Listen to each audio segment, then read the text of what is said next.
just have a good rhythm together, you know, like he sort of feels me out, I feel him out, and we go for it. Hello everyone, welcome along to episode 12 of The Worst Idea of All Time, Season 4, in which we shotgun and occasionally leisurely sip from the drink that is Sex and the City, the movie. For the first time in a long time, Tim and I are not just side by side, but stride by stride as we walk our way through sunny Graylin on a beautiful Springs day. We've just watched this film for the 12th time. Tim, it's a pleasure to be with you. How are you? So nice to have you here by my side. And stride, Guy. Guy doesn't rhyme with those things, but it almost does. I said it in a way like it should, but it didn't quite hit it. Yeah, I know. Guy. It really, and in doing that, it really stood out that you'd attempted and failed to make a rhyme. That's all right. Don't you love though, isn't it? that authentic crunch of dry leaf beneath foot? Oh, well, we don't have it right now, but you're probably picking it up. It's a great day for a walk. Now, the reason we're walking is because halfway through the film, Tim turned to me and said, we're doing this episode walking because I have to. Yes. Why did you feel that way? Being in that stuffy studio, it was a situation where I thought that I would be having a lot more fun because we're having to watch the movie by ourselves. At the moment, obviously being in different parts of God's green earth. And I thought, oh, this would be great. Guy will be there. Free hit. Oof, fair enough. And it wasn't great at all. I didn't enjoy watching the movie. And we've had a little break recently, haven't we? Yeah, we have. I mean, I can't remember what the reasoning was. I've been bouncing around the place. Oh, you've been tripping around. I buggered off. I was off the grid briefly. That's right. What were you doing? I was at a camp. Yeah. It wasn't for me. No, because we had okay, so let me explain this. Guy and I are tethered together by both our mics being plugged into the portable recorder, which is on my hip, on my belt. I've got it wrapped around my belt buckle. But now we're crossing a road, but if Guy goes before me, stop. This is going to be bad. No, we would have made that. No, let's, we're on the Bullock track for anyone listening in Auckland. It's a pretty busy thoroughfare that sort of connects Graylin to the Western Motorway. Bit going on. And it's one of the steeper hills. I've seen people bomb it on skateboards. It looks pretty scary. But you do not want to get clipped by one of these vehicles. It's a very narrow road, and if you make a misstep, you are fucking roasted. Yeah, man. But your boys are safely on the other side of the street now and parading down their way towards Western Springs. I also thought that it was particularly disappointing that our company had no impact on how much the movie could be enjoyed. I thought you were particularly grumpy, can I say? Oh, really? Yeah, I've made some notes of times and moments in which you were sort of throwing your weight around. The first time that you really got upset was when Carrie was calling Samantha to announce that she was engaged. And she was sort of ogling jewellery, perhaps. I don't even know if she was looking for an engagement ring. She was in some sort of store. Yeah, she was just in a shop. And you said, what is Carrie's day? Yeah. What does a day in the life of Carrie Bradshaw actually look like? And it's a valid question. Because, I mean... just a vapid clothes horse who's parading around, spending money she doesn't deserve. You are not holding back today, and I, for one, love it. Walk me through it. What time does she wake up? What's the first thing that happens? Carrie Bradshaw wakes up at... I reckon she actually gets up quite early. I reckon she probably wakes up at 6:20 because it's trendy. And we don't see this, but she's definitely I feel like she's a woman who would go to yoga or the gym. Probably the gym. She definitely works out. It's actually... it's coming to some scrutiny, I think. I can't cite specific examples, but in broader conversation, the idea of characters, or more specifically real-world celebrities... that person tooted so they get on the potty. You got to love that. For us.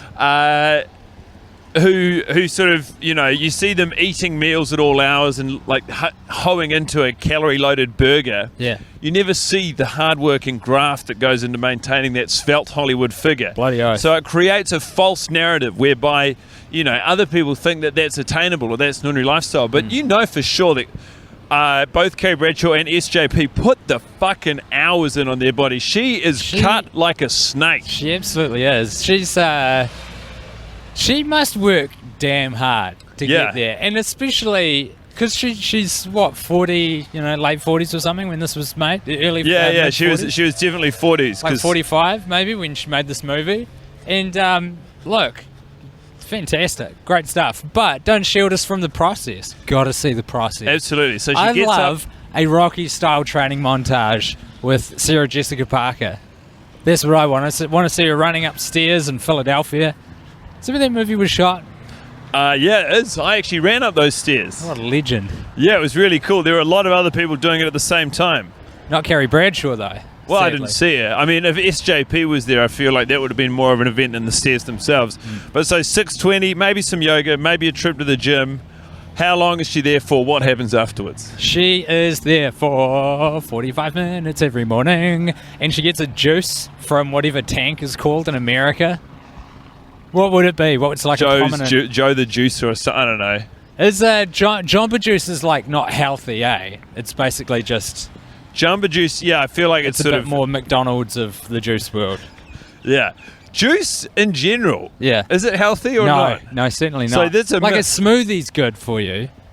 What's the difference between a smoothie and juice? Juice is just like pulp-free water from the fruit, and it's just so loaded in sugar. And sometimes they put even more sugar in. So they add sugar to that. If I go out for breakfast and I think to myself, I'll be healthy this morning, I'll order 2 eggs on 1 piece of toast, some mushrooms, and a freshly squeezed orange juice. Yeah. Am I looking after myself? Yeah, I think on balance you are. I'm just saying there's a lot of sugar in it. There's a lot of other stuff too, like vitamin C. What if I'm not even going out for breakfast? What if it's 1 in the afternoon? I think, God, I'd love a juice, and I go and buy... Leave it out. 1 in the afternoon. You crazy. Leave it out. You don't need that juice. What should I get instead? Mate, do yourself right. 2 glasses of milk. I'm not drinking milk. Yes, afternoon milk. No. Milk is for children. No, it isn't. And animals. No, it's for strong men. Cold milk is for teenage boys as well, straight from the carton. Yum. Shout out to the Bronx as well. Who's the gentleman? The Bronx or the Brooks? Oh, shit. I don't know. Could you look that up? You're holding a phone. I'm offline. Some motherfucker has been drinking a glass of milk every day for what feels like a year now. Could be. And tweeting the photo to us. He has not dropped the ball. While I disagree with he has not. It's true. He was actually one day when he was late and he apologised, and it was his goddamn own wedding, and he was late by about 6 hours. That's it. It's incredible. I don't respect the lifestyle, but I respect your commitment to the bit. It's I'm not going to start drinking milk. Do you know that dude sending me the daily milk pictures? That has like kept me on Twitter. Like I'd be ready. I've had dips in my Twitter love where I'm like, fuck this whole platform. That dude has kept me going. Yeah, he's undoubtedly committed to the cause. Fucking legend. So she has a juice. This is probably what if she's there for 45 minutes. Say she wakes up at 6:20. It would take 20 minutes to get to the gym. So she works out 6:45 to 7:30. Then afterwards she goes for juice. She doesn't have a juice though. I think she has like a wheatgrass shot, like something that tastes gross but is good for you, something like that. Yeah. Okay. That just screams Carrie Bradshaw at me. So 7:30 a.m. A wheatgrass shot takes less than a moment to drink. So she's free for the next while. What's happening? Blammo, it is time to jump in the shower and pick out today's outfit, which is going to take a bit of time. I see. So I reckon that whole process is, we're looking at like an hour and a quarter, I reckon. Of shower and dressing? Shower, dressing, putting your face on, getting your hair done, etc. Etc. Etc. Can I just say, as an aside, yes, of everyone's fashion in this movie, whose do you think has aged the most gracefully? I can't remember when this was made, maybe 2008 or earlier. Big fan of Samantha Jones's accoutrement in this film. How about you? I was looking at a lot of what Steve's outfits were and thinking to myself, I could see myself in that. Steve was like a goddamn idiot in the scene where they're doing the marriage counselling. That was the outfit that prompted the feeling. That's the weirdest looking chicken I've ever seen. Yeah, its face is covered in that weird sort of scrotal sin that you see on rooster. It is a rooster, by the way. Is it a rooster? Look at this. It's got wild feet as well. That's bizarre. That's a really weird looking rooster. Look, I'm going to take a photo of it. I think it's not too far outside the norms of what a rooster looks like. The colours are all off.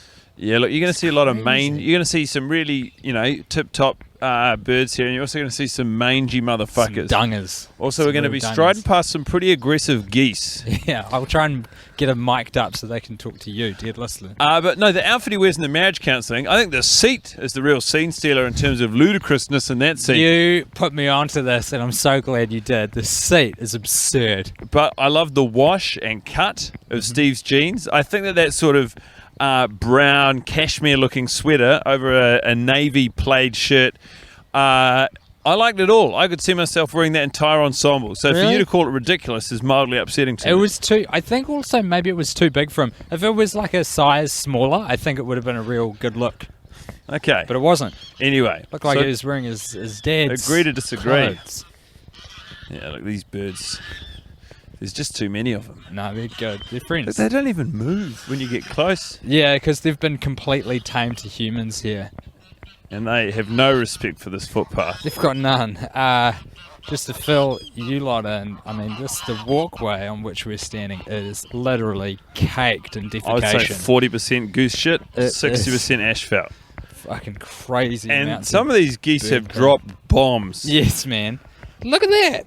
Yeah, I saw it. Huge. That looks like a sheep offering leaving. Look, Not anyhow, much of an offer, is it? all of this Don't is get getting us... deterred. No, I shan't. So 7:30 till 8:45, she's showering, choosing an ensemble. Yep. 8:45, she's ready to go. What's Out happening the next? door, off to Vogue Oh, really? for some meetings. Even as a freelancer? You got it.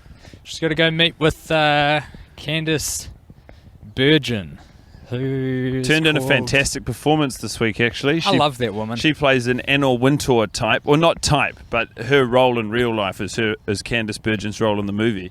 She's the boss of Vogue. So she goes to a meeting Yeah, or two. yeah. The meetings, can I just say at Vogue, you thought your work meetings were unproductive? Get a load of these. Fuck, nothing gets done. Is Carrie Bradshaw respected in those meetings? When she speaks to people, think, okay, we better listen, this is going to be good? Or do they think, oh, Yes, fuck, but only- here we go? Only because she very rarely offers anything. So it's quite rare that she would open her mouth. That's a real power play. That's something I've learned. Have you ever tried it in conversation? Especially in one-on-one conversation. If you want someone to run their mouth and keep talking, you just don't, the silences where you'd usually Yeah. fill them out or Yeah. respond, you just don't say anything. Oh, yeah. It's an interview technique. Did It's you know also that? well, I sort of learnt that from the point of view of salesmen use it. They use the silence to kind of goad you into buying stuff. So what? If say you're trying to sell me a microwave, Yeah, and I go, yeah, the one we have at home works okay, but I guess we could use it. I see you've done it too. See, people just they want to, and they hate silence, so they'll usually fill in the blanks themselves. And it's just a natural thing that you want to get on with the person you're with. So if they've got an agenda, which is you should buy a salesperson. microwave, Yeah. you just slowly worm your way over to them. I haven't lived with a microwave for 6 years. It's so good, dude. It honestly doesn't make a how's the difference. It's fine. You just wind up sort of cooking some of the food if you want it to be hot in a pan, in a nice cast iron pan, Yeah. or you just eat your leftovers cold. Oh, I couldn't have that. Or just fucking put it in the pan then. Yeah, pan it is. Yeah, I don't like eating cold foods that can be hot, Pizza. Such a massive difference, reheating a pizza. I don't know. To it I just think being cold in the fridge. I always think I'll take the pizza hot if it's fresh out of the oven. Yeah. But the next day, if there's still pizza in the fridge, I'm not opposed to a cold slice. Back in the days when I ate sausages, I used to love hoeing into a cold sausage. Weirdly, a cold saucy I'm with you on. That's you know? crazy. But it's like a cold meat thing, right? It's like salami, Just cut off a bit of Is salami ever cool cooked? salami. You have hot salami on a pizza. No, but the actual roll of salami. Is that ever cooked? I don't think so. It's a good question. I'm unfamiliar with the process Yeah, of of course. cured meats. It's not a heat thing, right? They kind of just dried out with salt, Yeah. right? And hung.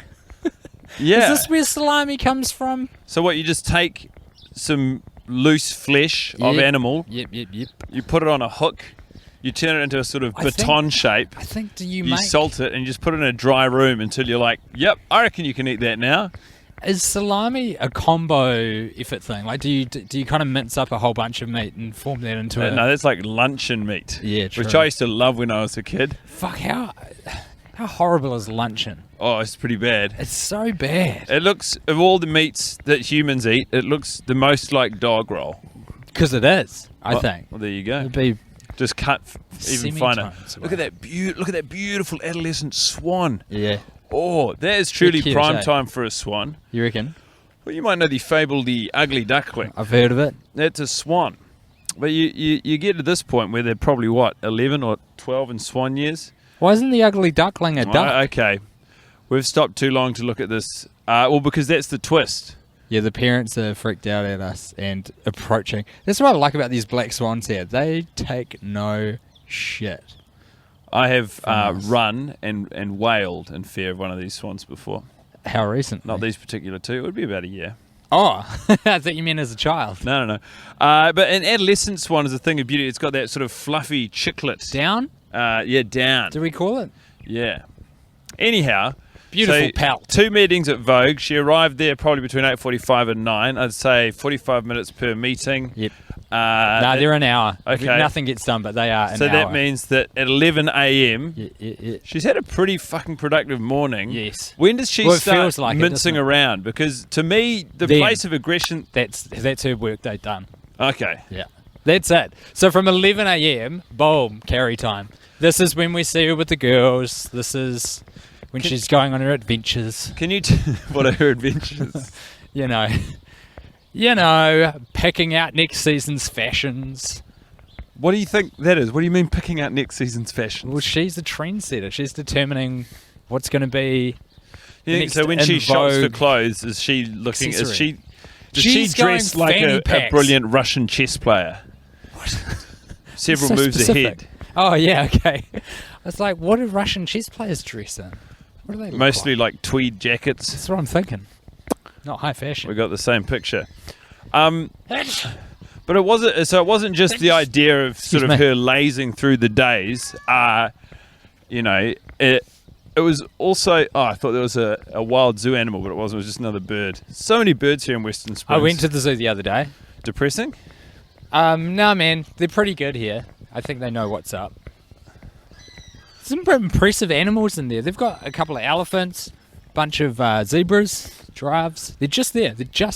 We are meters away from them. Yeah, I know, don't I know it, mate? just Come on, there. give me some freaking credit here. We're on the outside of the zoo, everybody. So, not only were you frustrated by the idea of what Carrie's day looks like, but during the phone call, we also get a reverse, or not a reverse shot, but we get the other half of the conversation with Samantha Jones in her LA offices. And in one of the frames, we see a glimpse behind her of an ensuite attached to her office space. And that seemed to drive you wild. Yeah, it was crazy. Why is that? Let's try and do the math on that thing. You got a toilet right there in your office suite. I guess it's just for you, because if you've got a meeting, if you've got clients in, one of you's just going to nip to the bathroom and give the full audio experience of going number ones or twos for your guest. I don't think so. That's madness. Yeah, no one really wants that. You're really on the back foot trying to negotiate a deal. I think- after they've just heard you drop a deuce. You know, Yeah. you got catching up to do, son.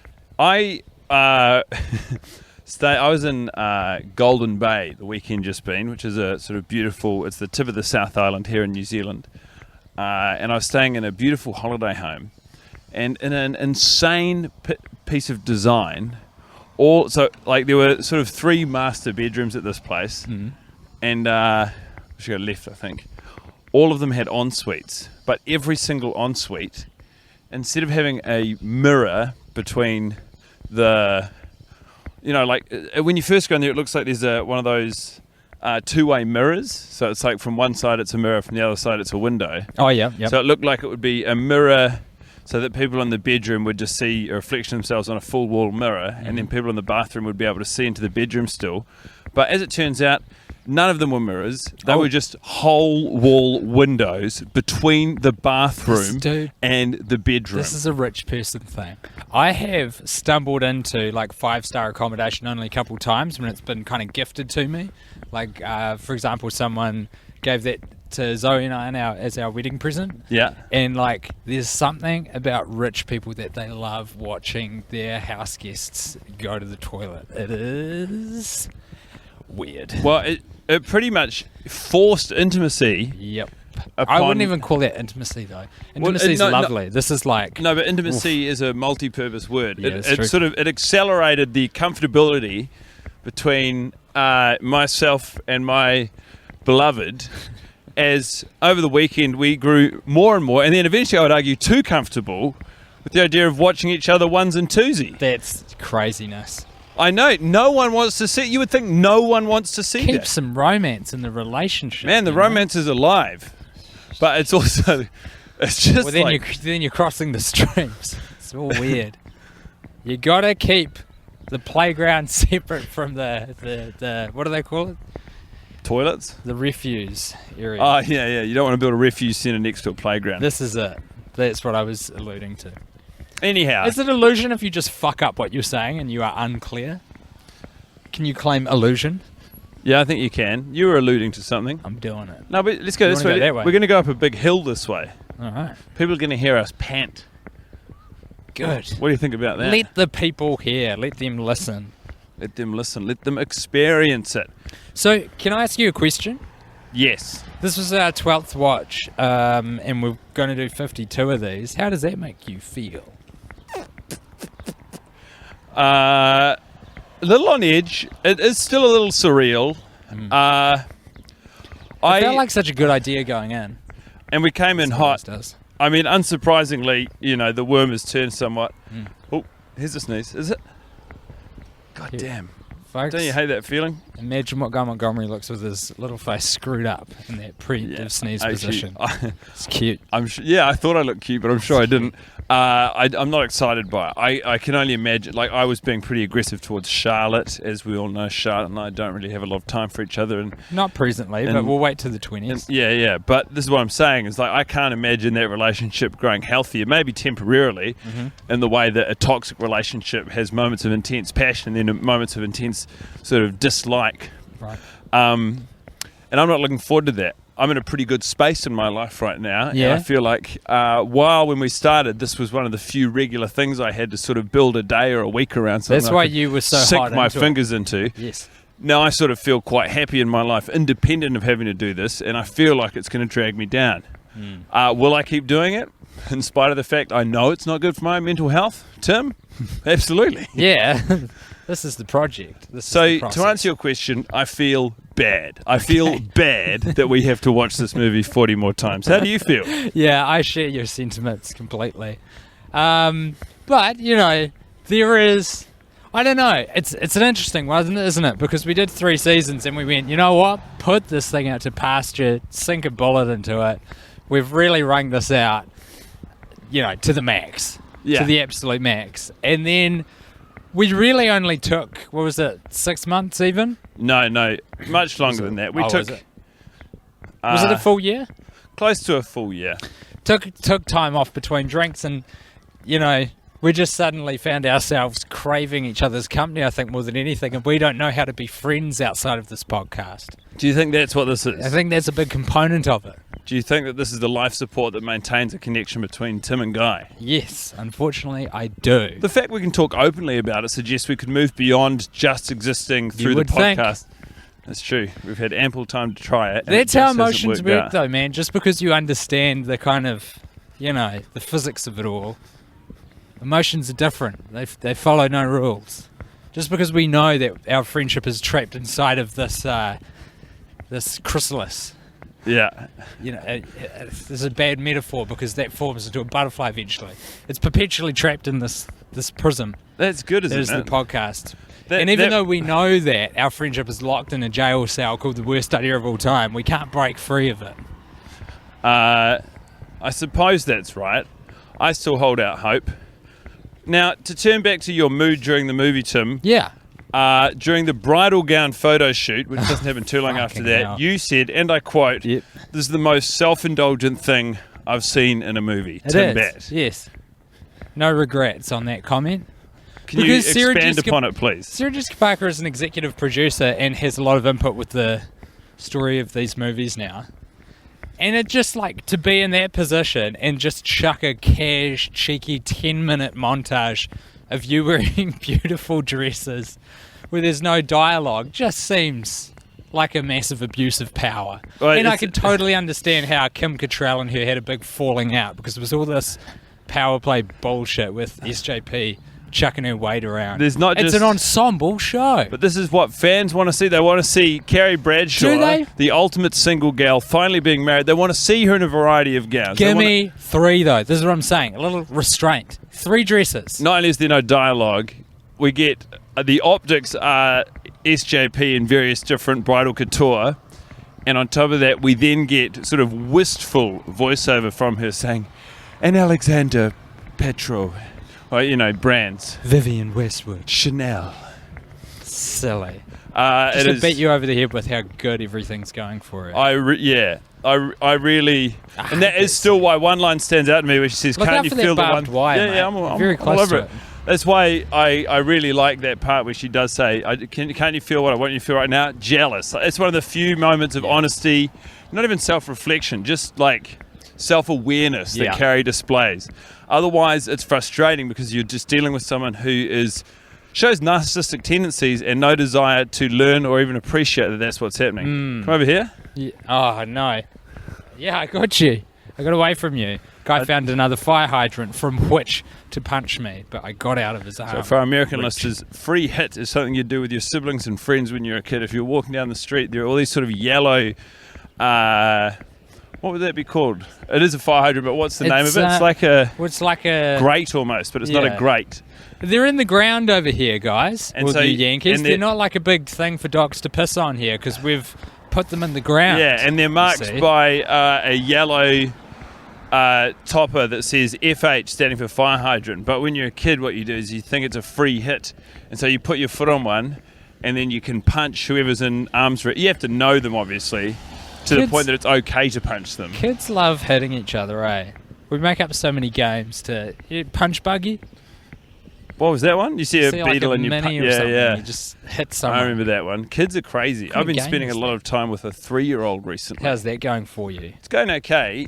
It's actually going really well. We get along great, cool. like 80% of the time, which I think is the right ratio. Half of me wants to delve into sort of justifying why you're hanging out with this 3-year-old, and the other half of me is like, nah, fuck you guys. You're not entitled to that. Let's just say, guys, been hanging out with a 3-year-old. I've been hanging out with a 3-year-old, and can I say this? It does, occasionally say she'll wake up very early at maybe 5 a.m. She's not kidnapped, I'll say that. Yeah, Everything's on the up and up. Yeah, everything's good. At 5 a.m. or even earlier, and then she'll be like, "Yep, that's me, I'm up. Here I am. Here comes the day." And you say, no, actually, it's a bit early for the day, so we're going to go back to sleep. And she goes, "Nah, it's the day now." And you go, "No." And it's very tiring. And then so sometimes what will happen is if I see other, and I'm not a parent, but if I see other adults or people hanging out with toddlers during the day, especially early to mid-afternoon when you feel the exhaustion of the early morning, I sort of will go to them, give them a knowing glance, yeah. But often I'm not with the 3-year-old at this time. Yes. So I'm just sort of ogling parents going, yeah. Anyway, I'm still figuring it all out. It's good to be in a boat with others, isn't it? Give that Well, those it's little nice. nods It of feels like acknowledgement. I'm part of a community. Only they can't see that. Yeah. They just see, They just see a man nodding at them. a 30-year-old childless man sort of winking and nodding at them and their children. And that's okay too. That is okay, folks, and it's time we learned that. Be a good test of our fitness here as we start to puff and pant. Yeah. We're on a pretty steady incline. You've been doing a lot of the talking. I feel bad about that. So No, that's okay. Grab the wheel while we get into this last bit of the uphill stoop. No, it keeps And let me going tell around you that this, little bit of bend. shining light, thought you'd never ask, I mate. didn't. So my shining light to this watch is the moment where they're in Mexico having dinner together. The waiter comes over, takes their orders and says, "Thank you very much, Mrs. Preston." And they do reaction shots from each of the 4 gals. Boom, boom, boom. Everyone gets their own shot. And I loved it. That almost, I feel like, is married to or tied directly to your criticism of the bridal gown scene, where you're like, well, here's a more socialist approach to filmmaking. It's quite uphill, isn't it, this bit? Yeah, seriously uphill. Oof. Here's a more generous bit of filmmaking, and driving from SJP, where it's like, well, let's give everyone an opportunity to put on their sort of comforting surprise face and be like, whoa, that's pretty tough. Yeah. Is that right? Yeah, I'd say so. Yeah, it does mirror that. Yeah. Nice. Well, if we're doing shining lights, I'll give you mine, And seeing we as are. we're here. So you should. My one this week, I think it might have been yours previously, is the steward, the air hostess, who is when Samantha's flying back to New York and desperately trying to fit the last of her pudding in before the plane goes into landing mode. A steward comes along and she says, "We're landing now, I have to take that from you." And Samantha tries to fucking rattle yet more pudding in her face. And it's just like, Bloody good, eh? it's a classic comic beat, well played. And the person playing the cabin crew member she's phenomenal. Very funny. Yeah, Very I feel funny. like, to be honest, part of the reason she was my shining light this week is you'll remember a few years ago when we did the Sex and the City tour with the great Gillian Anthony from Time Out. Do you want to play on that swing? Briefly. Yeah, sure. We've sort of gotten over the main part of the hill now, everybody. I hope you've enjoyed our varying levels of fitness as we battle. I thought I was in good nick. I'm doing a pretty intense hike over New Year's. You're going to have to work a lot Gonna harder get than that on the owned. hike. But I thought that we had a really cool tour guide, a woman named Elise, who Oh, yeah. I feel She like was might have great. been a graduate from UCB in Yeah, some I way. think you're right. But I thought it looked like, for a second I was like, is that her? Oh, And I thought, true. no, we would have remembered her saying I was actually in the first movie during the tour. Yeah, I think she probably. Yeah, she would leave that in. She'd leave. Now us we with need that to little synchronise the tidbit. points at which we're swinging here, Tim. Do we? I think so. I'm having a bit of trouble with mine because I've got this thing hanging off my waist, which is recording us because it's quite big. Well, actually, these mics have quite a lot of lead, so Yeah, we're all right. it does feel a little bit dangerous occasionally, but I kind of like that. I want to see how much height we can. Oh yeah, no, I see what you're saying. There isn't join enough you. rope for this, is there? So we've got to keep up with each other. Here we go. And it's great because they're just skimming along the bark, so you're probably picking up a bit of atmos. And it's really hard to stay on topic as we swing together through this, probably about the 30 to 35th minute of the podcast. Other things that there was a moment where you sort of turned and you started enjoying yourself. You thought Steve very deftly avoided a fight with his Can we just beloved- talk about Brady for the rest of the ep? Is that okay? Okay, I'll tell you this. Go. One thing I've noticed that Brady does in both this and the second movie, and one of the reasons maybe that he's so hell-bent on destruction, is he sort of dispassionately fucks around with his toys in the background of frame while his mother's out lunching with her pals. And I don't want to go so far, it's not my place to call anyone a neglectful parent, but maybe if Miranda spent a little bit more time with her toddler, or, what is adolescence for a toddler? Her child. Yeah, child. When does a Tot- toddler become a child? Or is it- I guess when it stops toddling. When it walks It's confidently. a good confident walk on. Well, I think a toddler can walk confidently. I feel like it's when they can run and not look fucking gammy. Some Have you of ever us, watched it a never toddler happens. run? Yeah, I have. It's hysterical. delightful because they haven't figured out how to stop, but they also haven't figured out there's a need for it. It's also quite stressful though, because their heads are so heavy. There's no guarantee that they're going to be able to maintain their balance the whole time. I can't believe that you've had limited exposure to a 3-year-old and now feel you're entitled to dull out parental advice to Miranda. It's less from my experience of hanging out with a 3-year-old and more from my experience of watching Sex and the City 2 over 52 times and Sex and the City the movie 12 times. Yeah, that's fair. But I don't know. I just feel like in seeing that, You reckon that's the birth of Brady? Well, He's like I just Batman. think, I just think that that's an example of Brady having more time on his hands than he knows what to do with, and sort of dreaming up crazy things. And then also you can imagine him taking some of those ideas to Miranda. Steve does appear to be more keyed in as a parent. I mean, my he love for does. Steve is well known. And her sort of going, like if you're not really listening and you just sort of agree with whatever's being said, and sometimes you don't know what you've agreed to. You think that's Miranda? I think that's what Miranda does to Brady. I think she actually accidentally yes-ands a lot of his slightly more questionable or conniving ideas as a youngin, and then that's part of how he graduates to being the rat-obsessed overlord who we all know he grows up to be. But I think that he gains in age. We're both saying that. He gets to be about 7 or 8, and he becomes aware that his mum's doing it, not really listening to what he's saying. And then it becomes a dynamic where he's just craving attention. that he wishes she would actually listen to what he's saying. He starts pushing the boat out a little more. So he starts kicking the boat out big time. And that's how we sort of see the rise of Brady, you know? It's like Batman, but it's Ratman, because he's into rats. Well, Batman actually wasn't into bats, but then he overcomes the fear. Famously into bats. Do you think Ratman was also afraid of rats and then grew to love them and identify with them, sort of build some of his superpowers around the things that a bat or rat can do? Hard to say, isn't it? I think Brady's too brave for that, actually. I don't think his origin story was forged in the fires of fear, like Bruce Wayne's. I think he saw rats and it was more of an empathy and a kinship. Because he was like, here are these looked down upon creatures like me, not being cared for. Their needs are not being met, and what they do is they band together and they have community, fellowship. I crave that. I will become like the rat. I will lead them. And this is how we get Brady the Rat King.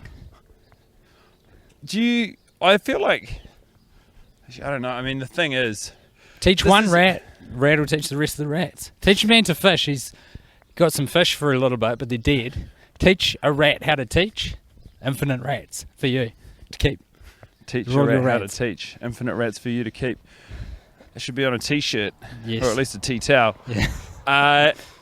Now, this is something I've noticed is sort of a recurring habit. I want to say motif, but that's not right. But something that has happened in all of the movies we've done this with is you gravitate towards those you get to spend less time with.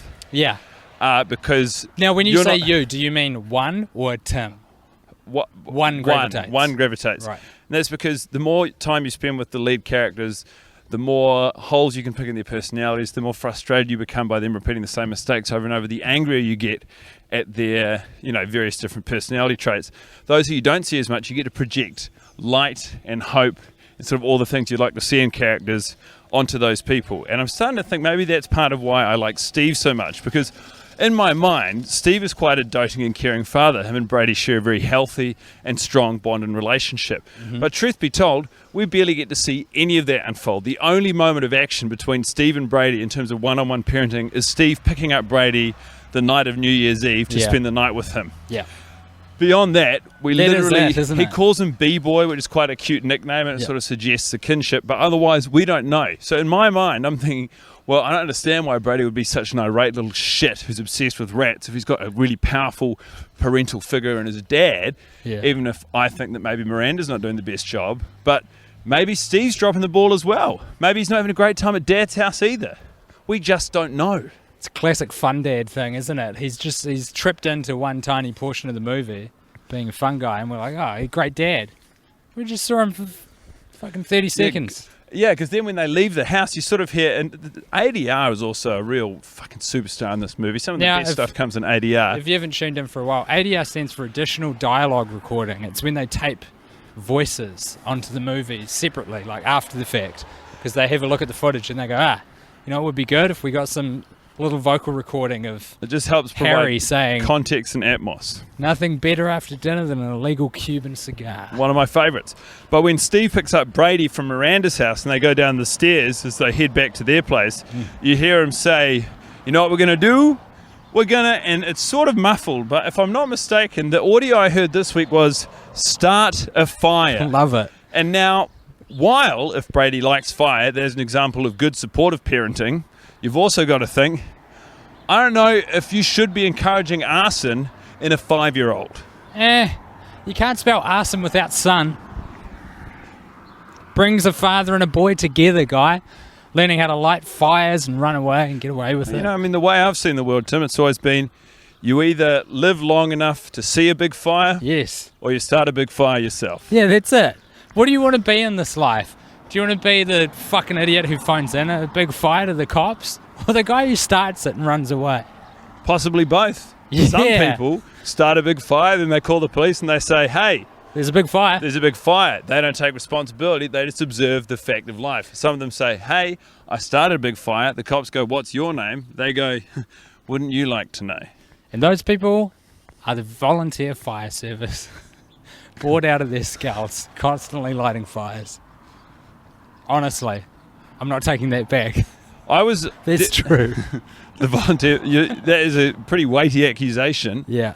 Never trust a volunteer fire. If there are any volunteer person. firefighters listening along right now, please feel free to find us at our Worst Idea of All Time Facebook page and communicate your outrage or support for Tim's outlandish claims. I'm not taking this back. I might later, but in the moment, no. I'm standing by it. I want you to go a step further. I want to say you will never walk back your claim. I will never retract my stated belief, which I believe with every fibre of my body, that the volunteer fire service are arsons to a one.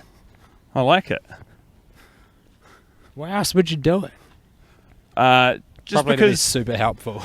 yeah, because it's like, it's a great way to get a little bit more out of your life without having to commit to the full-time, trials and tribulations of working as a firefighter. Some people might want to be full-time firefighters, but for whatever reason they don't qualify. It's quite a high bar you have to clear to become a firefighter. Do you know that? Well, it also becomes your job. Yeah. These people might want to do other things vocationally, but want to light fires in their spare time. That's when you become a volunteer firefighter. Do you think there's anyone in the fire service who was... Like, you know how sometimes... Reformed arsons? Is yeah. that the question? Yeah, I do. Because they don't reformed firsthand- criminals make good detectives or cops? I don't know. I haven't heard that. I reckon they would. Because they've got they understand the mind of a criminal. To catch the criminal, one must become the criminal. Yeah. They've already done it. So, in a way, juvenile crooks are just aspiring detectives. They're putting in the legwork young. Okay. The hard yakka, the mahi. You could frame it that way. I have. And you have. Put that on a t-shirt. Release all juvenile delinquents right now and you watch them blossom Put them in into a police academy. helpful and supportive, upstanding members of society. Plus, if we brought back the Police Academy movie franchise, that would make for a stunning sequel, reboot. With just juvenile delinquents, and they've opened up a police academy just to train them up on this notion that child offenders are like the best up-and-coming detectives. Is actually not a terrible idea. Isn't it? Is it? I can't tell. Ideas are interesting like that, because sometimes they'll be so good that they will track to terrible, and sometimes they'll be so terrible they'll track to good, but often they just give the illusion of doing that without crossing the line. This feels like a terrible one that parades as good but isn't. No, I think it might actually be good. Now look, we're probably going to run out of time shortly, and there's a little bit of stuff I want to talk about still. Something we've never speculated about before, even though we've taken it as a truth across 2 seasons of the podcast now. Truth. Who is Steve bonesing? Who does he cheat on Miranda with? We have no idea. Do you reckon it could be Samantha? No, I think no matter how powerful her sex drive, also Samantha very proudly hasn't cheated on her relationship with Smith Jarrett. That's true. Do you reckon it's Smith Jarrett?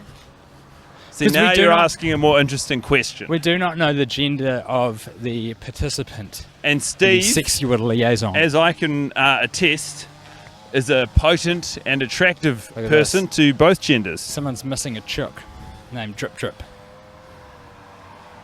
Reward 12 eggs.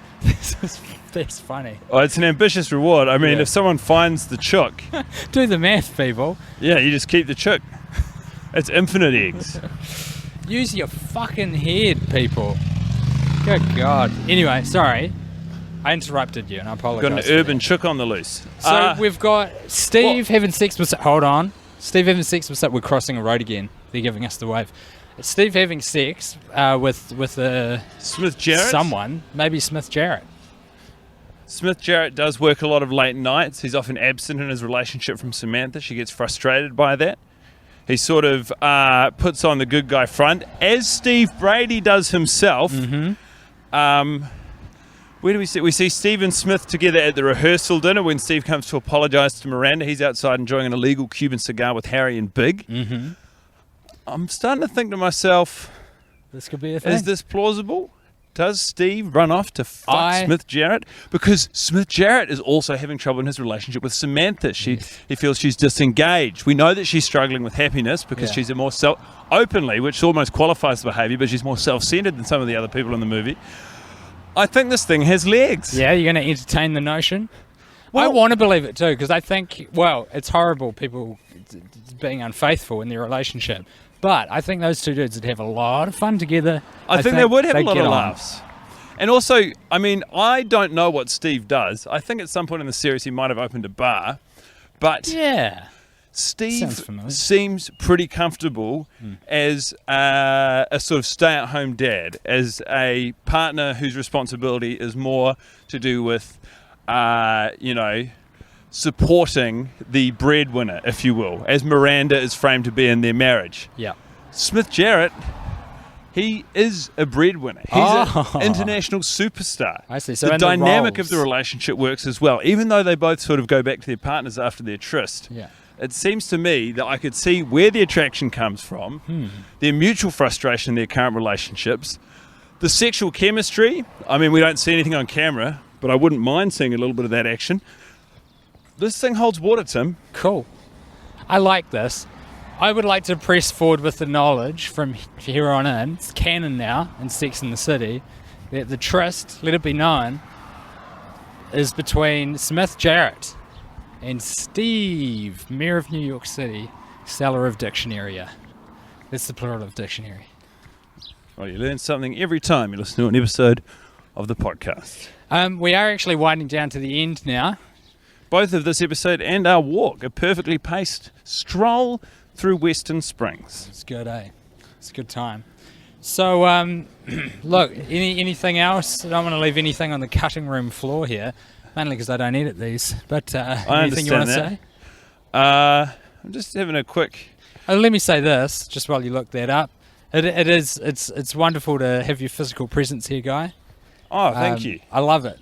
It's great. Oh, okay. Just a few quick other things about your mood and how grumpy you became watching the movie today. I did write, you'll see in italics here, Tim is in all caps very grumpy today, everybody.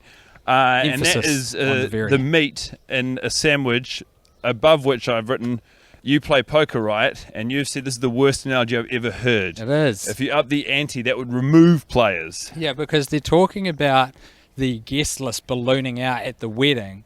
And Carrie, by way of explanation to Big, she's trying to put it in terms he'll understand, because he is unawares that it's gotten so big. He thought there were 75 people coming. Carrie's talking about 200 guests now. And she says, listen, you play poker, right? He says, yes. She says, the dress, it's the dress. The dress upped the ante. Fucking no. If you up the ante, that doesn't draw more players to the table. You kick players out of the current round if you up the ante. She's trying to suggest that it's increased the intensity. But you still think it's yeah, but they're talking about number of participants, right? They're talking about number of guests coming. Okay. Surely that would be the analogy for players. So what was the analogy you volunteered in its place? It was bad. I can't remember it, but it was flawed. It's a beehive. A beehive. You got a few bees there, but you add some of your own honey, you put that there, you get more bees. Now, is it a good analogy? No. But that's why we do rewrites on scripts. The first idea isn't going to be the winner every time. The other thing that got you angry, and this is something I actually disagree with you on, was you said this about Big.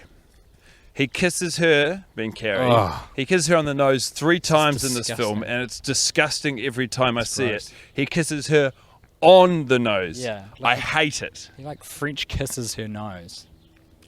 This is something where I haven't noticed the French kiss element, but I remember... just getting the mail? In Sex and the City 2, there's a moment where Carrie has a little bit of osso bucco on her mouth, and he gets it off her by sort of kissing her. Yeah. And you were really disgusted by that. You thought that was one of the most disgusting things you've ever seen. I didn't specifically mind it. Cute. I feel like this I thought it was... You did. You were viscerally disgusted. I remember it because I was like, am I weird? That's great. Well, while we locked the back door... Oh, did we leave that open? It would seem we left the front door wide open. Someone's car is here, so I figured, fuck it. That was there on the way out. Well, it looks like we haven't been robbed, so... Well done, everybody. And the kissing on the nose thing, I don't mind that either. Yeah, you're more... I'm going to kiss you on the nose right now. Don't, please, don't. I don't want it. Don't need it. I think you would quite like it. Just try it in the name of science. It's going to happen now, so I just want it done. So just do it. Like ripping off a Band-Aid. Oh, I didn't like that. I had to close my eyes and everything. Shut your eyes and imagine I'm your wife. No. Fair enough. We've done this. I think that's a pretty good place to end the episode. Hey, thanks for joining us, everyone. Guy, it's I mean, you took the edge off it just now, but it is genuinely great to be in your presence. Great that you're here. Likewise, I picked this for you. It's lavender. Wait, yeah? It's a fresh bit of lavender. Lavender. I'm not so good with the flowers. And we'll catch all of you groovy cats on the next episode of this podcast, which is called The Worst Idea of All Time. Season number 4, Sex in the City. Verily, we plow ahead. All right, everyone, stay safe. We just have a good rhythm together, you know. Like, he sort of feels me out, I feel him out, and we go for it.